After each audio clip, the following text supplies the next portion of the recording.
Okay guys, what we're doing today is reworking these holes on the loader bucket. Like when I drive it, you can hear it clanking around. It's driving me crazy. It's been like that for a while. This bucket's humongous for the tractor. But anyway, show you what we got going on. So like I haven't reamed these holes yet. These pins are 1.1 inches. You can see it's just mild steel. Looks like maybe 1/4 inch. You can see how much that moves around in there. You hear that clunking when you're driving. So anyway, without paying, somebody to come do it professionally, what I came up with is these bushings. They're 1.1 inch ID, 1 3/8 OD. Now like this hole's been reamed. Now let's go, this one looks cleaner here.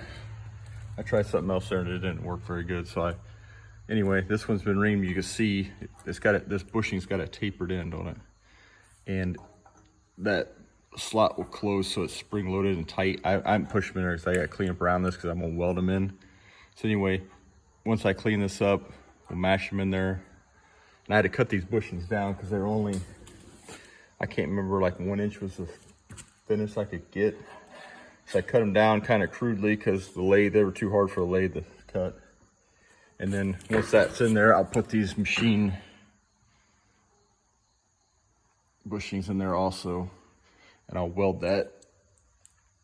And when I do that, I'll make sure I got the pin in the holes on both sides, get everything squared up before I weld it. That way it don't move. Now, leading up to this, like I said, I tried like a step bit. They won't work with the crap, so bought this reamer off eBay. It's 1 3/8 reamer. And they all come with a like #2 Morse end. And obviously I don't have the machinery, drill, none of that stuff to do it. So what I came up with is, she's a little warm, weld this nut to the end of it. That way I can use my Milwaukee impact. And that way with an impact, you want it to sit there and drive instead of a drill catch and rip your arm off. It works pretty good. Just make sure you give it, plenty of cutting fluid the whole time you're doing it. It takes time. I'm taking a break in between each hole to let that cool down, the reamer and the Milwaukee, because it gets hot. But I'll be back and show you the rest of it. So we got all the reaming done. Bushings are in there. Again, they had to be cut crudely, but the tapered end, goes in this way right here. And you got to squeeze a little bit, get it started, use a dead blow. And my plan is I'm gonna get the MIG welder out and give those some tacks. So the pins got cotter pins out here. That'll keep these from moving out, and the weld to keep from moving in. Then your loader cylinder will fit right in here. So once I get that done, just make sure when you go to weld these and set them, put the pin in there so everything's straight. I'm about to grind the bottom of these off so these will get clear on there, because this piece here is kind of in the way. But anyway, we get done with that, we'll go over that. Okay guys, these are the bushings I use. They're out of Surplus Center, called whatever that word is, tension bushings. So it shows the bore, length, outside diameter, all that stuff.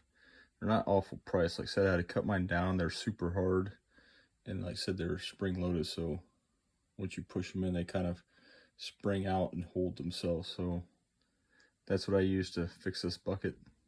I'll show you the final product. So this is what it looks like done. I just blew it off, put some degreaser on it. There's a lot of chips and stuff, so just put some tack welds between that bushing and even on the inside too. I had to grind a little out, but if I remember right, there's all kinds of room to fit the cylinder ends about yay wide to fit in there. So we're just gonna let it dry here and give it a coat of paint at least so this stuff don't rust. But yeah, normal buckets, like I said, this 1/4 inch stuff is mild steel. That's not normal. I don't know where this bucket, it's on a John Deere 146 loader. I bought it like this, but it's a little sloppy. Hopefully this lasts longer. Since this stuff is harder, I'd rather see the pin wear. I can replace pins pretty cheap versus doing all this work. So we'll see what happens.